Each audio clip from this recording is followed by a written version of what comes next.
Alors, nous abordons maintenant la visite de Nivelles et la première étape sera consacrée à la topographie de la ville.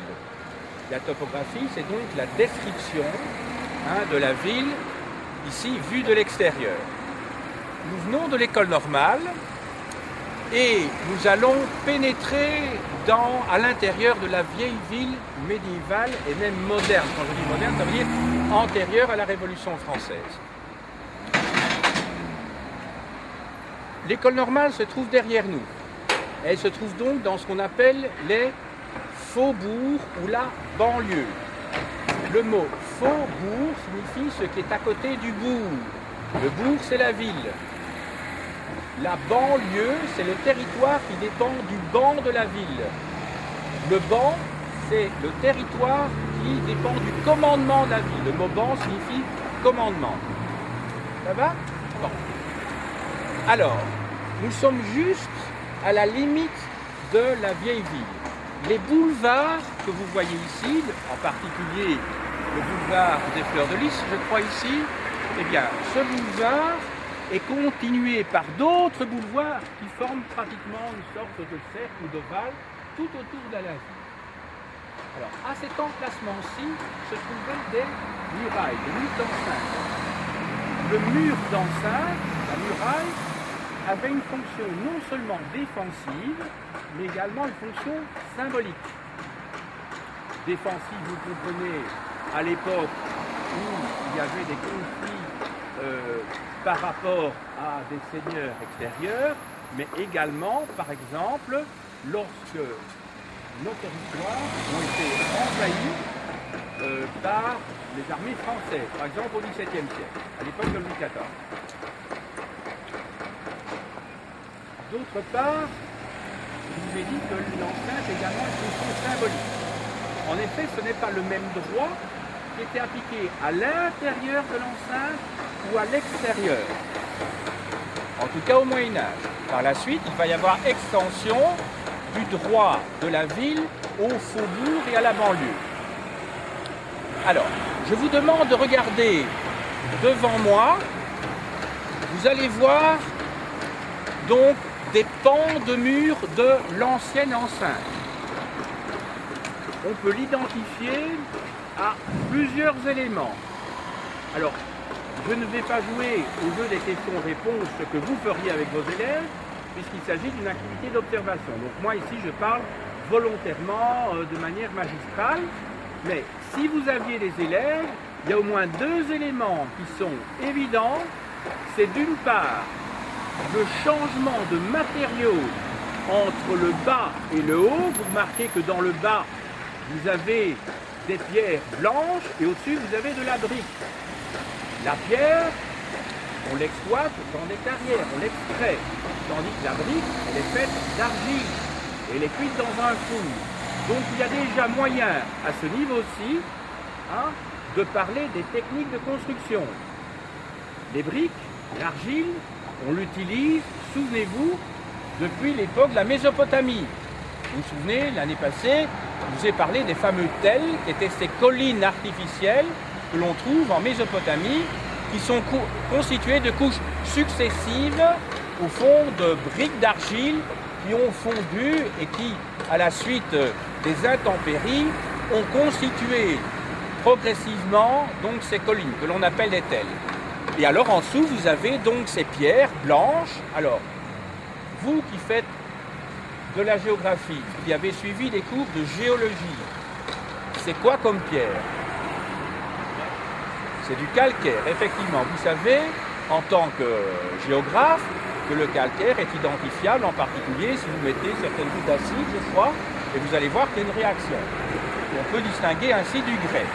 Dans la région de Nivelles, on trouve essentiellement du calcaire graisseux. On va voir ces différences de coloration dans la pierre également tout à l'heure, lorsque l'on observera la collégiale. Deuxième élément qui est assez évident lorsque vous observez le mur, outre ces différences de coloration et donc de matériaux, c'est que sur le mur de droite, vous allez voir que de part et d'autre de la fenêtre, vous avez ce qui ressemble à des créneaux.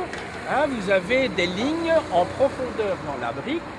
Et en fait, c'était par là que l'on tirait la nourriture de l'extérieur vers l'intérieur de la ville. Donc à l'endroit où vous avez la fenêtre, jadis vous aviez un trou, hein, vraisemblablement une planche en bois que l'on remontait avec des chaînes, hein, des deux côtés.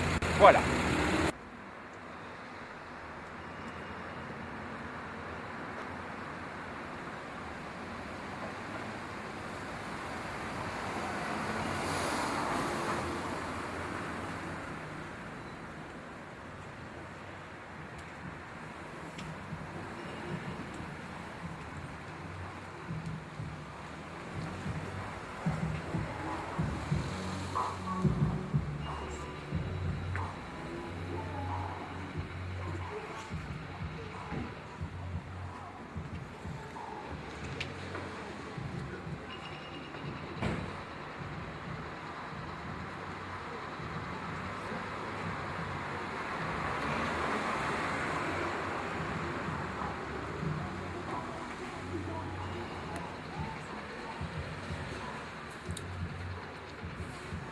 Alors, vous venez d'observer l'ensemble des maisons de ce quartier-ci. Vous seriez avec des élèves. Que faut-il faire? D'abord, les faire observer. Il y a des différences dans le paysage. Si vous observez l'ensemble des maisons qu'on a vues dans un premier temps, ensuite les maisons qui se trouvent au centre, entre les deux rues, et finalement la collégiale qu'on voit dans le fond, vous allez voir de très grandes différences. Ce qui est très curieux, c'est que vous avez des maisons anciennes, des maisons très récentes, et puis alors la collégiale qui est, elle, très ancienne et antérieure aux maisons qui sont là. Ça signifie quoi? Eh bien, seule l'histoire peut l'expliquer. Seule l'histoire peut l'expliquer, parce que logiquement, quand une ville se construit, vous avez au centre ce qui est vieux, et progressivement les quartiers qui vont s'ajouter, ils s'ajoutent par la suite, donc ils sont plus récents. Or, ce que l'on voit ici, c'est qu'entre un bâtiment très ancien, la collégiale, et les bâtiments du XVIe siècle qui se trouvent sur votre gauche, vous avez des bâtiments très récents. Seule l'histoire peut l'expliquer. Ce qui s'est passé, c'est qu'en mai 1940, il y a eu des bombardements. Et les bombardements ont affecté le cœur de Nivelles, ils ont affecté partiellement la collégiale. On va voir que l'avant de la collégiale est en fait une reconstitution postérieure à 1974, lorsqu'il y a eu un référendum auquel ont participé une grande partie des citoyens de Nivelles et qui a décidé que l'on allait reconstruire un avant-corps, une tour de type roman qui allait remplacer la tour de type gothique qui avait été construite au XIXe siècle. Il y avait un clocher gothique depuis le milieu du XIXe siècle. Et donc, tout ce quartier-ci était complètement détruit. Et la partie du XVIe siècle, heureusement, n'a pas été touchée. La partie que nous voyons. Mais il est évident qu'avant 1940, vous aviez des maisons aussi anciennes que celles-là, qui ont complètement disparu. Elles ont disparu avec le bombardement. Et donc, vous voyez que seule l'histoire peut expliquer le paysage devant lesquels on peut se trouver. Alors maintenant, nous allons nous attacher plus particulièrement aux maisons du XVIe siècle que vous allez voir sur votre gauche. Alors, sur votre gauche, si vous êtes avec des jeunes adolescents, il faut évidemment attirer leur attention sur les dates qui apparaissent dans la partie supérieure de la maison. Vous voyez qu'il y a une date qui apparaît, c'est 1576. Cette date est importante, pourquoi? Parce que à partir de cette date, il y aura moyen de reconstituer une partie non seulement de l'histoire de Nivelles, mais une partie de l'histoire des Pays-Bas espagnols, c'est-à-dire de nos régions. Alors, que se passe-t-il en 1576? Eh bien, c'est donc la période où Philippe II règne sur les Pays-Bas, donc c'est-à-dire ce qu'on appelait les Pays-Bas à l'époque, c'est-à-dire la Belgique, hein, et les Pays-Bas du Nord, parce qu'à cette époque-là, la scission n'est pas encore opérée, elle s'opère pratiquement dans ces années-là. Hein, après, définitivement, je dirais, en 1585, hein, et officiellement, sur le plan diplomatique, la reconnaissance par l'Espagne de l'indépendance des Provinces-Unies, ce que l'on appelle les Pays-Bas maintenant, s'opère en 1648, hein, lors du traité de Westphalie. Le traité de Westphalie, c'est le traité, ce sont plutôt les traités, parce qu'il y en a plusieurs, il y en a un à Münster et un à Osnabrück. Hein, la Westphalie, c'est la partie occidentale de l'Allemagne, hein, et lors de ces traités, les protestants et les catholiques et les puissances qui avaient participé à la guerre de 30 ans se mettent d'accord pour redessiner la carte de l'Europe et signer donc des traités de paix. Voilà. Alors, que se passe-t-il à cette date-là? Eh bien, c'est une époque de troubles. C'est une époque de troubles. Ce sont les guerres de religion. Ce sont les guerres de religion. Les guerres de religion qui opposent, depuis la première moitié du XVIe siècle, les protestants, dans nos régions ce sont essentiellement des calvinistes, ce ne sont pas des luthériens, et d'autre part les catholiques. Le pouvoir central de Madrid, qui a des délégués dans nos régions, soutient évidemment les catholiques, puisqu'il légitime le pouvoir lui-même. Les représentants du roi d'Espagne s'appellent gouverneurs généraux ou lieutenants généraux. Il va y avoir successivement, depuis le début du XVIe siècle, des gouvernantes générales qui sont respectivement la tante, puis la sœur de Charles Quint, donc c'est-à-dire Marguerite d'Autriche, puis Marie de Hongrie, et puis finalement ce sera la sœur de Philippe II qui sera gouvernante, ce sera Marguerite de Parme. Marguerite de Parme ne répond pas aux souhaits de Philippe II, le roi d'Espagne qui est un des fers de lance à ce moment-là de la contre-réforme catholique, et il va la remplacer par un lieutenant général qui est le duc d'Albe, qui est connu pour l'institution du tribunal de la terreur.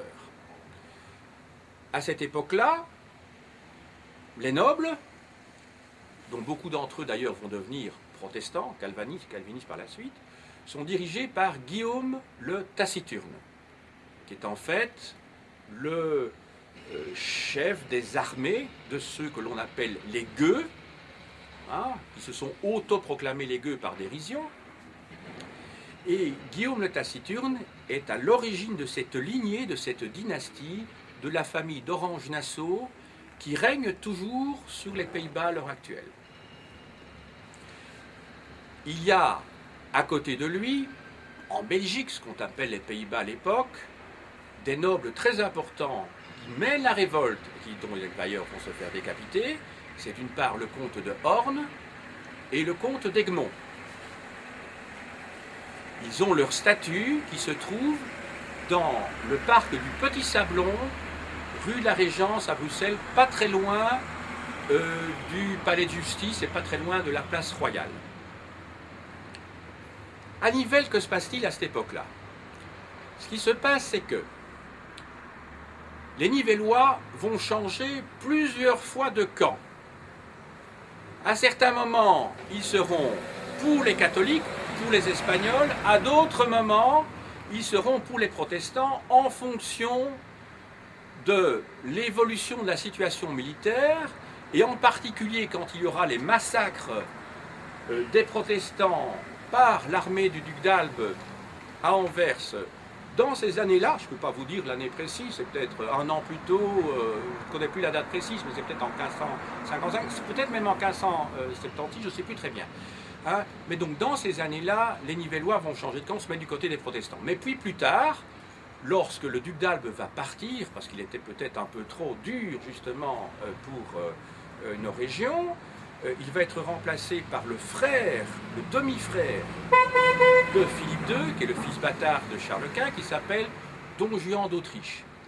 Et à ce moment-là, ils vont se mettre du côté de Don Juan d'Autriche. Il ne faut pas oublier qu'à l'époque, Nivelles est dirigée par une abbesse, l'abbesse de Nivelles, qui est en même temps, je dirais, le pouvoir spirituel, même si officiellement c'est l'évêque de Liège à cette époque-là, mais elle dirige en fait le pouvoir temporel. Et l'abbesse est donc le seigneur de la ville. Or, c'est une abbesse, bien entendu, catholique, puisqu'il n'y a pas de chanoine et il n'y a pas non plus de moine chez les protestants. Voilà. Je voudrais attirer votre attention en dernier lieu par l'architecture. L'architecture de la maison que nous avons en face de nous. Voilà. Et vous allez voir qu'elle est caractérisée par des fenêtres qui possèdent dans leur partie centrale un croisillon, une croix en pierre. Eh bien, cette forme d'architecture est typique de l'architecture de la Renaissance. On la trouve en France à la même époque au XVIe siècle. On arrête ici pour la deuxième étape. Troisième étape, bien entendu, la collégiale. Si vous êtes avec des ados, ce que vous devez faire, bien entendu, c'est de trouver un espace à proximité du monument que vous souhaiteriez observer avec eux, qui donne la vue la meilleure par rapport à l'exercice que vous avez en tête. Ici, j'ai pris ce terre-plein, pourquoi? Parce que nous voyons la collégiale de 3/4. Et ce point de vue permet essentiellement d'observer la collégiale par rapport à son volume. Et c'est ça qui va m'intéresser ici. Alors, Olivier, s'il te plaît, je suis en train de filmer. Alors, ce que vous observez ici, c'est quoi? Tout d'abord, et je crois que les adolescents le remarqueraient immédiatement, c'est qu'il s'agit de volumes imbriqués les uns dans les autres. Il s'agit d'un monument complexe. Vous avez l'impression qu'il y a toute une série de cubes ou de cylindres qui sont emboîtés les uns dans les autres. Pourquoi? Eh bien, de nouveau, c'est l'histoire qui va l'expliquer. En effet, vous avez deux églises imbriquées l'une dans l'autre. Vous avez une nef principale, c'est-à-dire une sorte de grand navire qui part de l'absidiole que vous trouvez à l'extrémité orientale jusque à l'avant-corps. C'est donc ce qu'on appelle la nef, d'un point de vue architectural pour une église. Perpendiculairement à cette nef, vous avez deux corps de bâtiments qui coupent véritablement la nef en deux et que l'on appelle des transepts. Vous en avez un premier ici qui est donc le transept oriental, et puis tout à fait à l'avant, vous voyez qu'il y a une partie du bâtiment qui sort de cette nef également et qui est donc le transept occidental.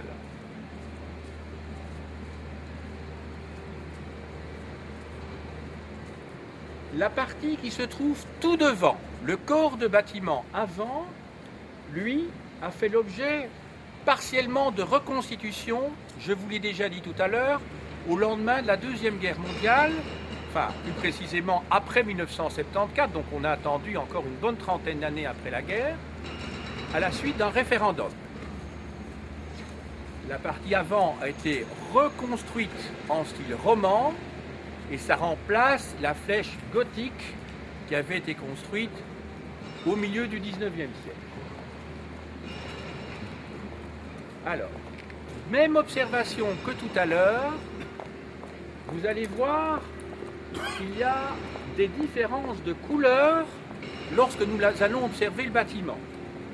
À certains endroits, vous avez de la pierre blanche, à d'autres endroits, vous avez de la pierre brunâtre, qui témoigne évidemment de l'usage de matériaux différents. Soit c'est du calcaire, je dirais, classique que l'on rencontre, soit c'est du calcaire graisseux. Si vous observez également le bâtiment, vous allez voir qu'il a été construit à des périodes différentes. Si vous êtes avec des adolescents, vous allez voir, vous leur ferez remarquer plus exactement, qu'il y a des fenêtres où la partie supérieure de la fenêtre est en plein cintre. Donc ce sont des demi-cercles.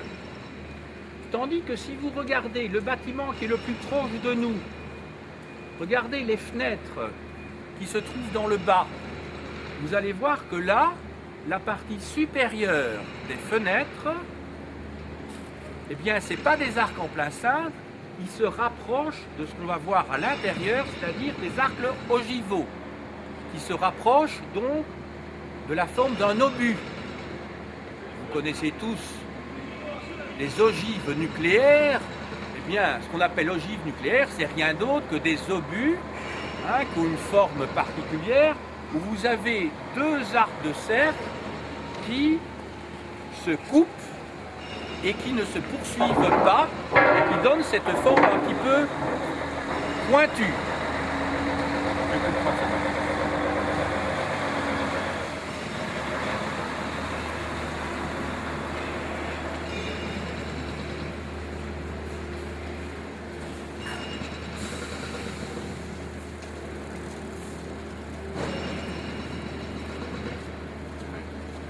Alors, il y a une raison à tout cela. Cette raison n'est pas décorative. En effet, si vous observez bien ces arcs de cercle, vous allez voir que tous les arcs en plein cintre, donc les demi-cercles, vous avez une pierre qui se trouve au-dessus de l'arc et qui a une forme qui n'est pas celle des pierres qui se trouvent à côté, et que l'on appelle donc la clé de voûte.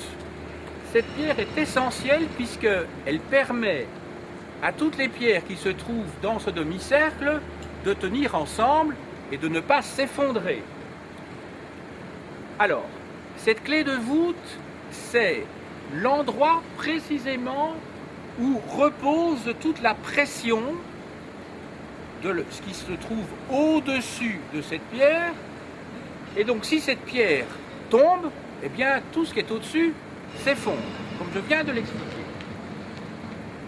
Le problème, c'est que à l'époque romane, qui correspond au XIe et XIIe siècle, on ne pouvait pas construire très haut les bâtiments parce que les clés de voûte et ces arcs en plein cintre ne pouvaient pas supporter un poids très important, parce que tout le poids reposait sur la clé de voûte et sur ce demi-cercle. À partir du XIIIe siècle, et ceci va se poursuivre au bas Moyen-Âge, au XIVe et au XVe siècle, on va devoir inventer une nouvelle forme que l'on appelle l'arc ogival, qui permet à la pression qui s'exerce sur les pierres d'être latéral. Et donc, vous connaissez la loi de la gravitation universelle, celle de Newton. Donc, à partir du moment où le poids s'exerce latéralement, la poussée va se répandre, enfin reposer sur une surface qui est beaucoup plus grande que celle de la simple clé de voûte. Et donc, c'est un problème de physique élémentaire qui fait que on va pouvoir construire des bâtiments plus hauts, des églises plus hautes, grâce à cette découverte de ce principe de l'arc ogival. Dorénavant, les églises seront plus hautes, on va pouvoir évider les murs pour avoir des fenêtres disposant d'une surface plus importante. Autrement dit, la lumière va pouvoir rentrer davantage dans les bâtiments, et cette lumière symbolise évidemment la lumière divine. Autrement dit, les croyants, les fidèles qui sont dans l'église vont bénéficier de cette source de lumière, non seulement physiquement, mais surtout spirituellement. Alors que dans les églises romanes, vous avez des édifices beaucoup plus trapus, avec des murs épais, pour des raisons physiques tout simplement, avec des murs épais, où il fait assez sombre. Ce sont des petites fenêtres. Donc quand on est dans une église romane classique, mais ici c'est une église romane avec des murs assez élevés, relativement, mais les églises romanes sont en général petites, enfin relativement petites en tout cas, trapues, il y a peu de lumière, c'est un petit peu une ambiance que l'on trouverait presque dans une caverne si vous voulez, mais il ne faut jamais oublier qu'au Moyen-Âge, toutefois, dans les églises, ce qui n'est plus le cas maintenant, tout était peint. Comme dans les temples, vous expliquez ça pour les temples grecs par exemple, l'acropole, eh bien sous l'acropole, le Parthénon avait des colonnes rouges, des frontons bleus, verts, il y avait des tas de couleurs qui étaient présentes. Les statues étaient peintes aussi dans l'Antiquité. Eh bien, au Moyen-Âge, c'est la même chose. Les colonnes étaient peintes, les statues étaient toutes peintes. Et vous aviez des tapisseries, des lourdes tapisseries qui se trouvaient à l'intérieur des églises. Donc, ça ne correspond pas du tout à ce que nous voyons à l'heure actuelle. Je vous propose maintenant d'avancer, on va passer à la 4e étape et finalement on va étudier l'intérieur de la collégiale.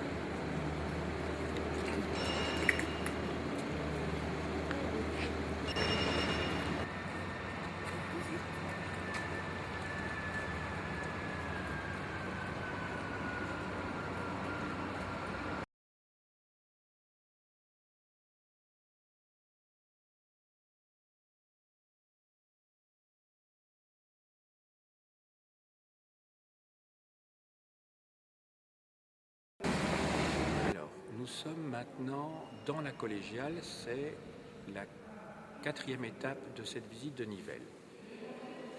Je ne vais pas maintenant vous expliquer l'histoire de cette collégiale, nous le ferons à l'école la semaine prochaine, à l'occasion d'une 2e leçon. Comme il s'agit d'un exercice didactique,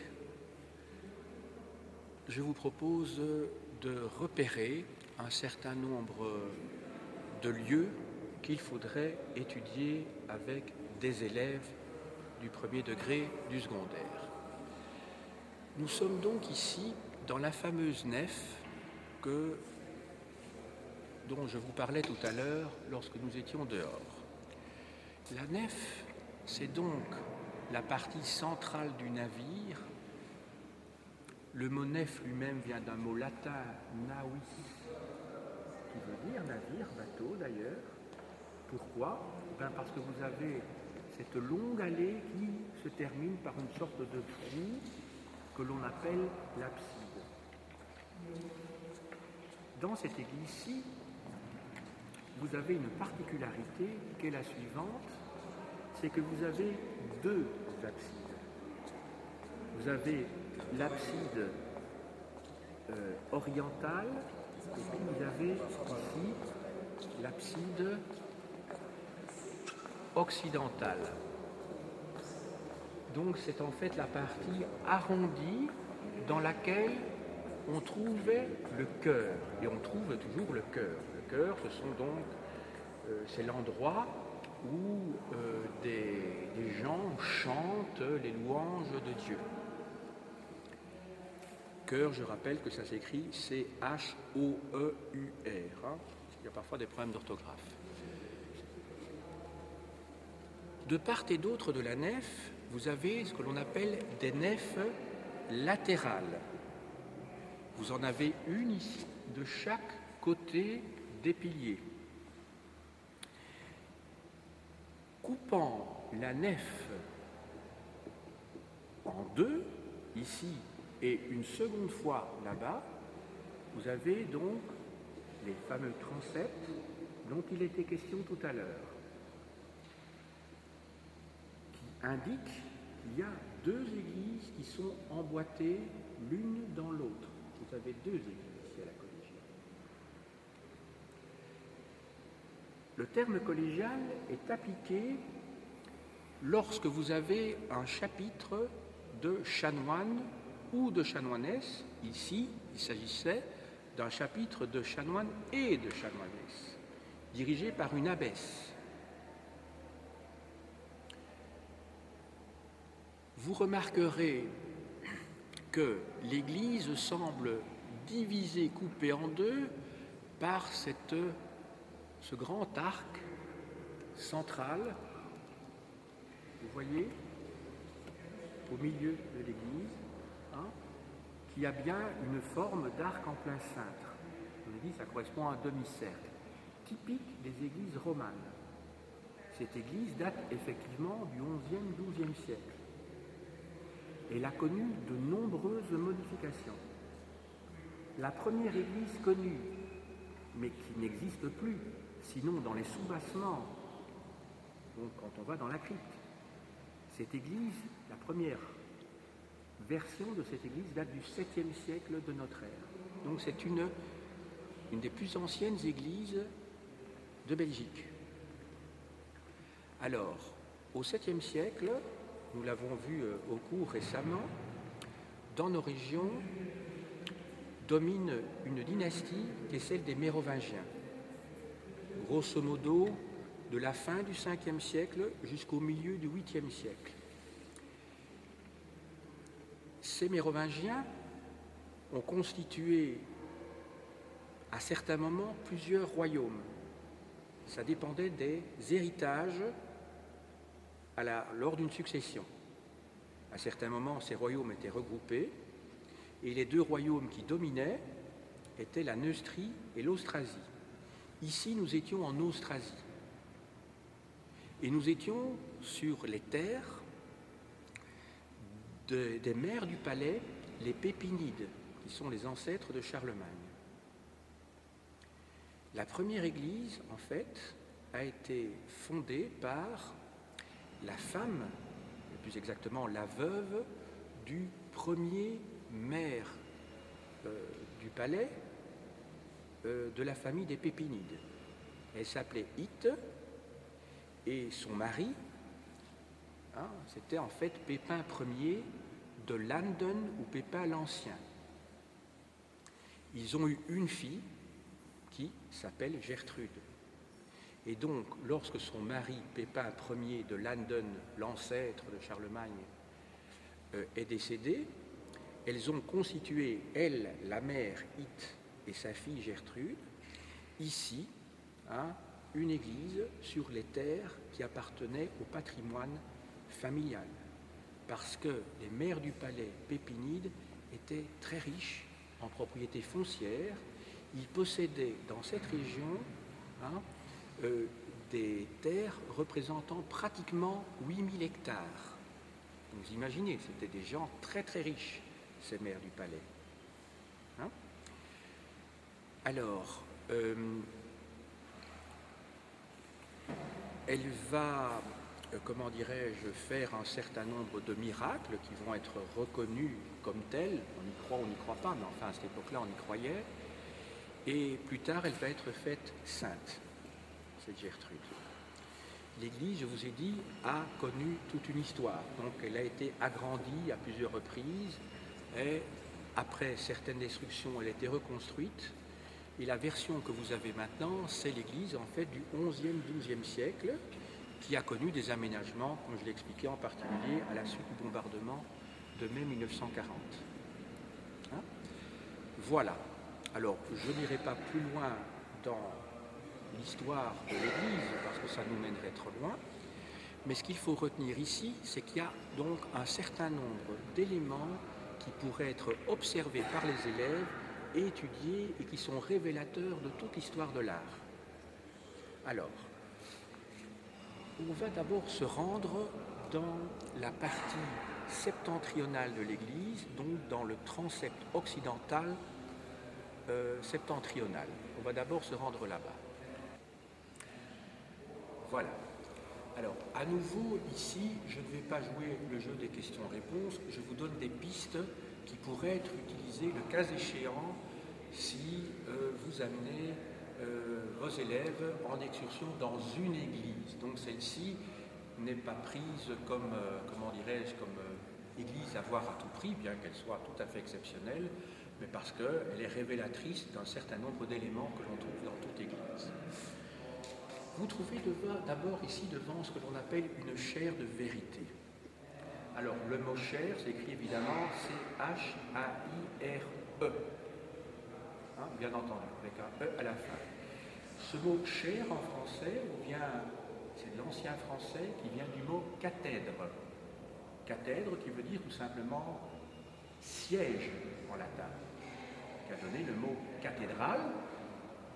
Alors, dans une cathédrale, vous avez le siège épiscopal, le siège de l'évêque, mais qui a donné également le mot ex cathedra. Donner cours ex cathedra, ça veut dire donner cours quand on est assis sur sa chaise. Voilà.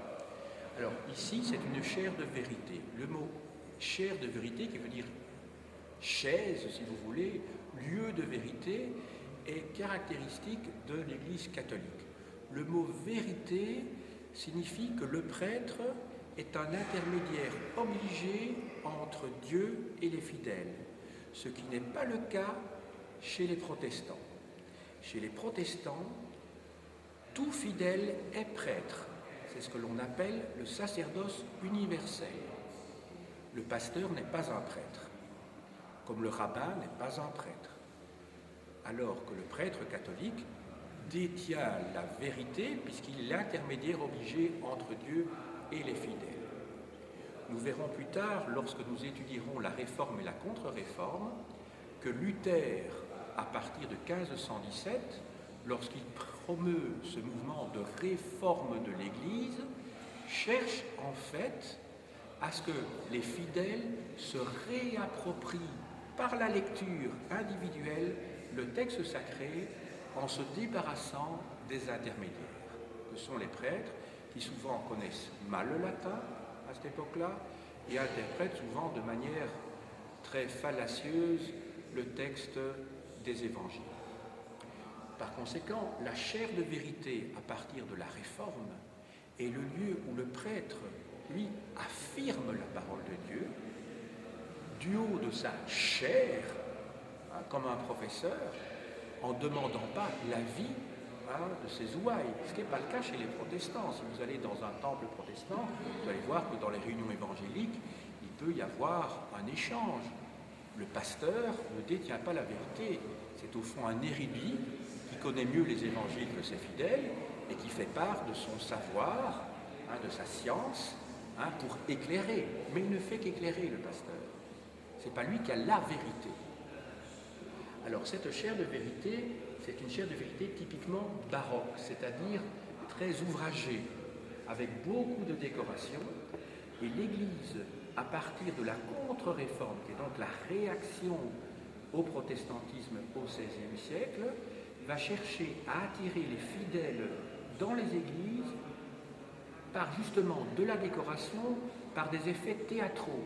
C'est comme ça qu'on va avoir beaucoup de décorations, de stucs, de dorures, de peintures, avec beaucoup de couleurs contrastées pour attirer les gens. Parce que l'Église catholique, en fait, lorsqu'elle s'adresse aux fidèles, à ses ouailles, s'adresse à des analphabètes, il ne faut pas l'oublier. Ils ne savent pas lire, donc ce qui est parlant, à une époque où il n'y a pas le cinéma, où il n'y a pas la télévision, eh bien, c'est d'attirer les gens par des couleurs. C'est un petit peu comme la publicité à l'heure actuelle, par des messages simples, colorés, avec des petites histoires. Et c'est comme ça que sur les tableaux, dans les églises catholiques, à partir, déjà au Moyen-Âge, mais surtout à partir de la Réforme, vous avez des histoires saintes, des épisodes de la vie de Jésus, des apôtres ou de la Vierge qui sont représentés, puisque les gens ne savent pas lire. Voilà. Mais l'Église, par ce fait même, a entretenu, je dirais, l'analphabétisme. Et c'est ce que, au moment des Lumières, au XVIIIe siècle, des intellectuels, ceux que l'on appelle des philosophes comme Voltaire, vont dénoncer.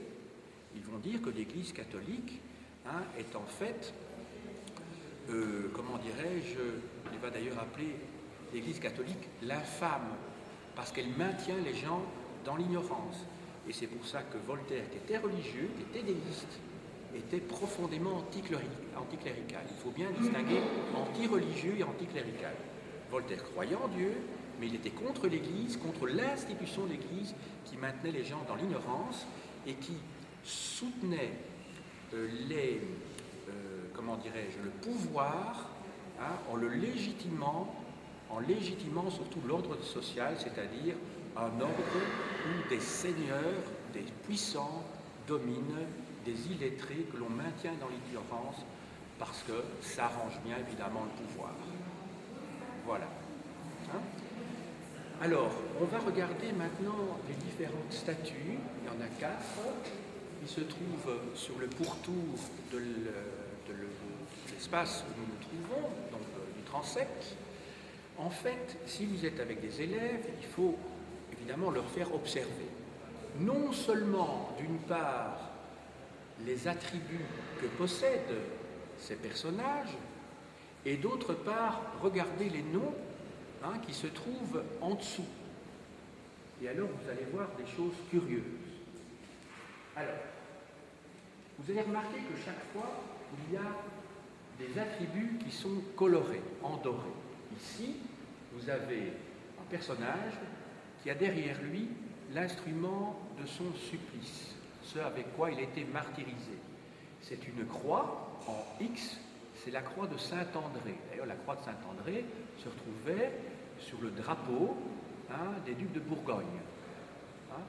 Pendant la Deuxième Guerre mondiale, d'ailleurs, Léon de Grelle, qui voulait reconstituer une grande Bourgogne comprenant la Belgique, les Pays-Bas et la Bourgogne, la Franche-Comté, il voulait reconstituer, je dirais, la Bourgogne de l'époque de Charles le Téméraire, eh bien, avait pris ce symbole de croix en X sur son drapeau. Voilà. Alors, ici, il s'agit donc de Saint-André.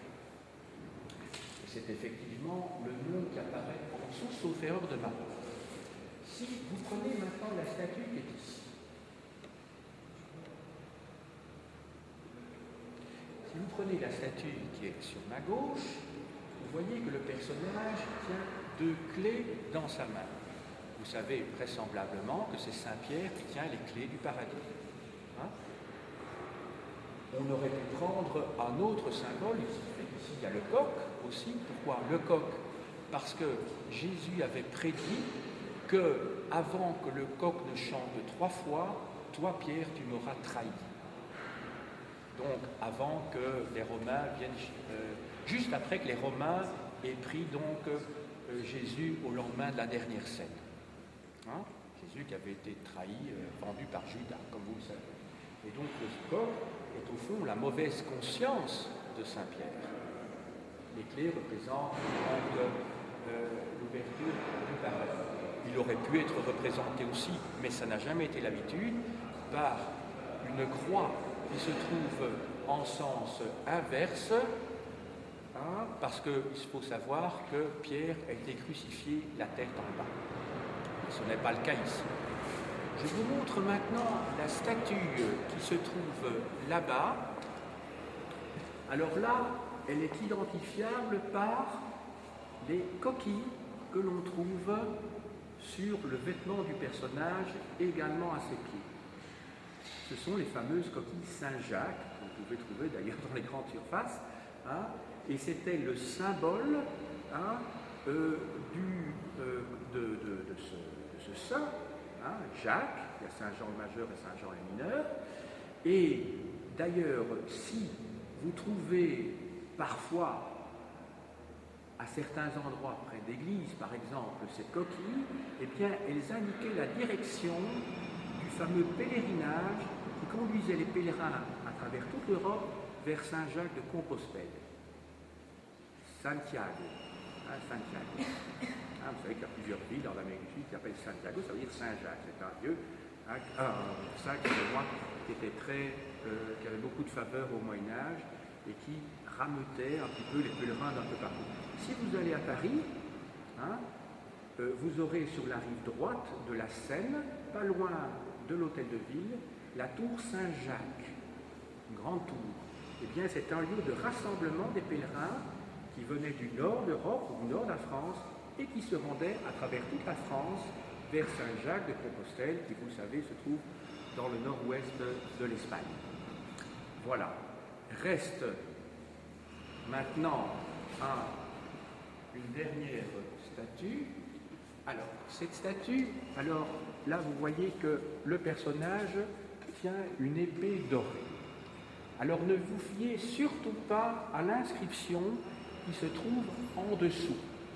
Parce que le personnage qui est représenté, je vous ai dit que les personnages sont souvent représentés par l'instrument de leur supplice. Celui qui était décapité, c'est Paul de Tarse.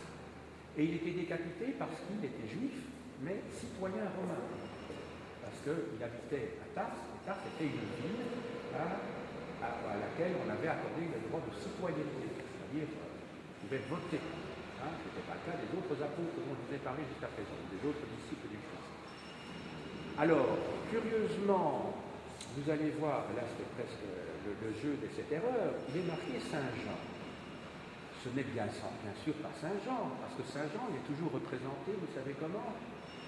Si vous avez lu Le secret de la licorne de Tintin, et le trésor de la Came Rouge, qu'est-ce qu'on voit dans le trésor de la Came Rouge? Quand Tintin, capitaine Haddock, n'ayant pas trouvé l'île au trésor, ils reviennent dans le château de Moulinsart, qui est un peu de la propriété du capitaine Haddock, et quand ils vont dans les caves où il y a beaucoup de drôles, puisqu'en fait ça appartenait aux frères Oiseau, qui étaient des antiquaires, à un moment donné, il y a un tableau et Tintin a une lumière dit on va retirer un tableau, c'est de ma part, et on voit Saint-Jean. Et alors, il y a à côté de Saint-Jean, il y a un petit globe terrestre, et il pousse sur un bouton, et c'est effectivement là que se trouvent les bijoux. Vous vous souvenez peut-être de ça.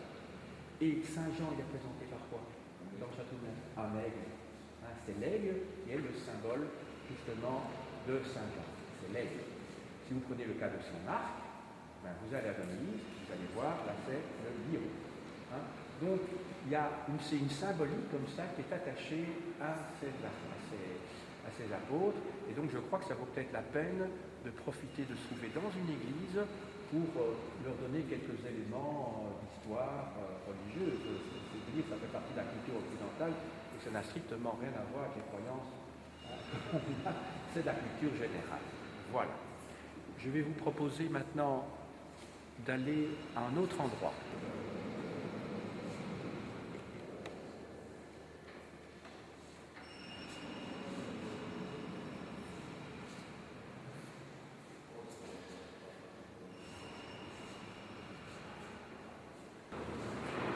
Alors, nous voyons ici la structure de l'église. On voit bien ici la nef centrale, les deux nefs latérales, le transept occidental, le transept oriental.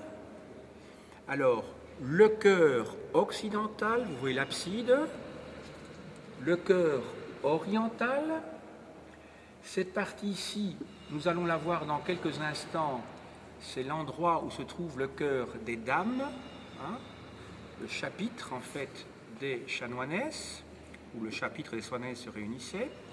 Et toute cette partie ici, vous voyez que la base correspond effectivement à la fameuse tour romane, et je n'ai pas eu l'occasion de vous en parler, mais c'est ici que se passaient les cérémonies très importantes liées au Christ, tandis que dans l'autre chœur, il était question plus précisément de cérémonies destinées à Saint-Pierre.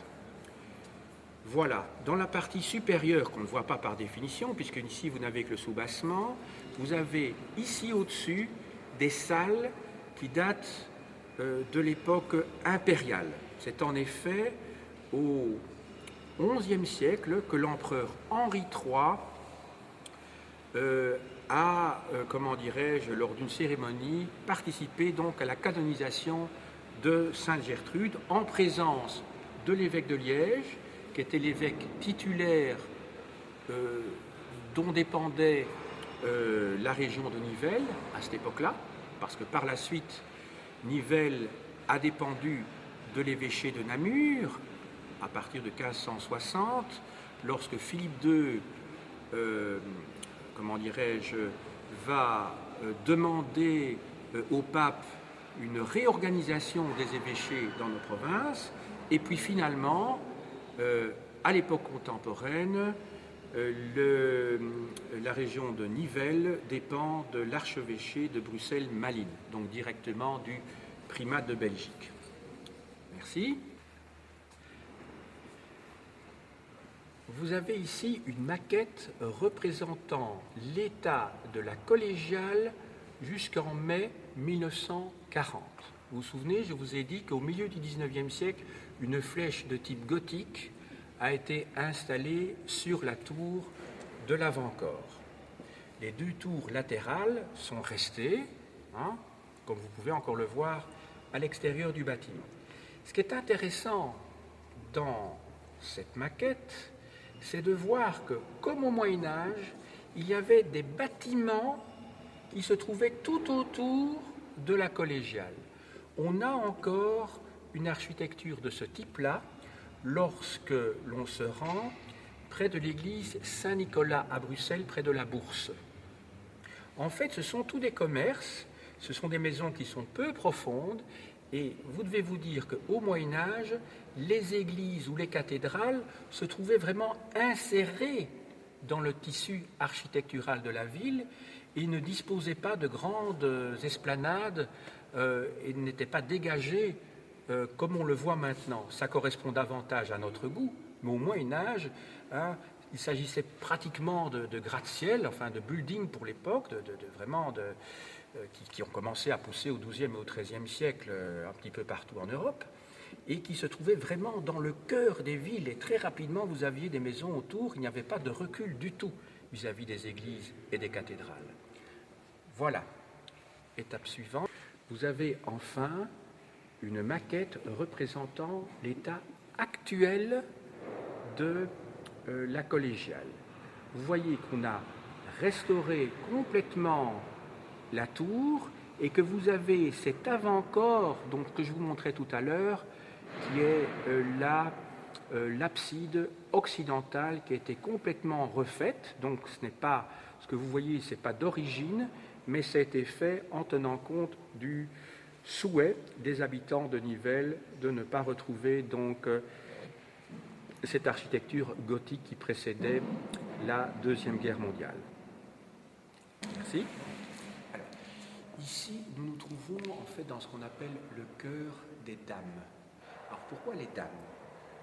Je vous ai expliqué tout à l'heure que la collégiale est en fait dirigée par une abbesse et qu'elle est constituée d'un chapitre de chanoines et de chanoinesses. Donc on trouve les deux. Alors qu'est-ce que c'est qu'un chapitre? Un chapitre, en fait, ce n'est pas une abbaye, il faut bien distinguer.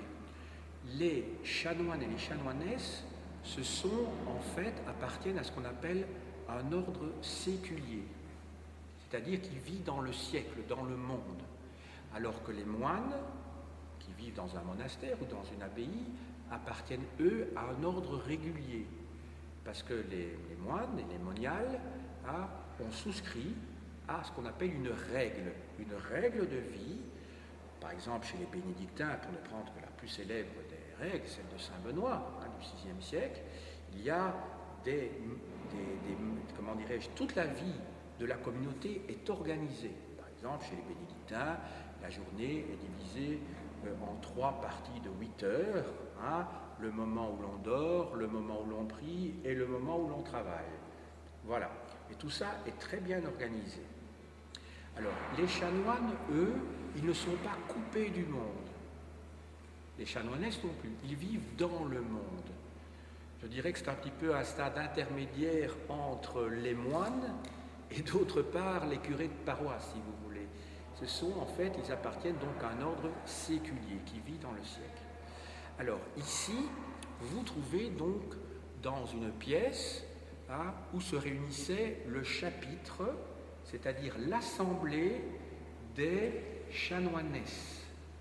Le mot chapitre, on le retrouve encore dans notre vocabulaire lorsqu'on dit ne pas avoir voix au chapitre. Vous connaissez certainement cette expression, parce que c'était l'endroit où l'on votait. Le chapitre, c'est donc l'assemblée des chanoines, des chanoinesses. l'ensemble des boiseries que vous voyez sur les trois côtés de cette salle, c'est ce qu'on appelle des stalles. Des stalles, c'est-à-dire des sièges. Vous remarquerez qu'il y a deux stalles qui se trouvent à l'avant. Alors vous allez me dire pourquoi deux, puisqu'il y avait une abbesse. Eh bien parce que dans une de ces stalles était assise l'abbesse, jusqu'à la Révolution française donc, hein, et à côté se trouvait le prévôt qui s'occupait des aspects matériels. Je reviendrai sur le sujet lorsque nous poursuivrons ça en classe la semaine prochaine, hein, sur la fonction de l'abbesse, du prévôt, des institutions à Nivelles. Vous observerez peut-être aussi la date qui se trouve dans la partie supérieure, 1566. Vous voyez qu'on est dans la période que j'ai traitée tout à l'heure, c'est l'époque des guerres de religion, mais c'est l'époque où il n'y a pas encore les grandes turbulences. Les grandes turbulences, elles commencent à cette époque-là, mais c'est surtout dans les années 1570, 1580. En 1560, ça commence hein, quand même, hein, c'est pas les grandes turbulences, je dirais. Alors, on va observer maintenant d'un point de vue du mobilier un certain nombre de choses, donc des choses qu'il faudrait faire observer aux élèves. Voilà. Donc, en fait, les chanoinesses avaient écouté, participaient au débat, et suivant quand c'était très long, elles avaient, soit elles s'asseyaient, soit on dit écoutez, vous asseyez, elles étaient assises ici. Mais vous allez voir qu'en fait ce sont des sièges rabattables. Donc on peut les remonter comme ceci, et vous voyez qu'ici il y a un petit pose-fesses. Ça va? Donc elles se mettaient comme ceci, et donc on écoutait comme ça. Ça va? Alors cette partie qui se trouve en dessous de ce qu'on appelle le pose-fesses, c'est ce qu'on appelle une miséricorde. Voilà. Donc je crois vous avoir dit l'essentiel pour cette salle-ci. Il me reste à vous montrer encore un élément, peut-être deux, le retable qui se trouve là-bas, et peut-être la chaise en argent de Sainte-Gertrude. Alors, pour terminer, puisque nous n'avons plus beaucoup de temps, je n'aurai pas eu l'occasion de vous montrer le cloître, je ne vous aurai pas montré non plus la crypte qui se trouve sous le maître-autel, sous le chœur. Je vous montre rapidement ce retable qui date de l'époque baroque. Le baroque est caractérisé ici par ces colonnes tournantes, hein, qui font penser aux fameuses colonnes du Bernin à Saint-Pierre de Rome. Voilà. Hop. Voici enfin la chaise de Sainte-Gertrude qui a été démolie lors du bombardement de la Deuxième Guerre mondiale. Et donc, on a dû refaire une nouvelle chaise, et vous verrez que cette chaise en argent peut se déplier véritablement comme une feuille. Elle a la forme maintenant d'une sorte de grand parallélépipède. Et vous voyez de l'argent ressortir comme des os, des parties qui sont là pour symboliser la relique de Sainte Gertrude qui est à l'intérieur. J'ai dit.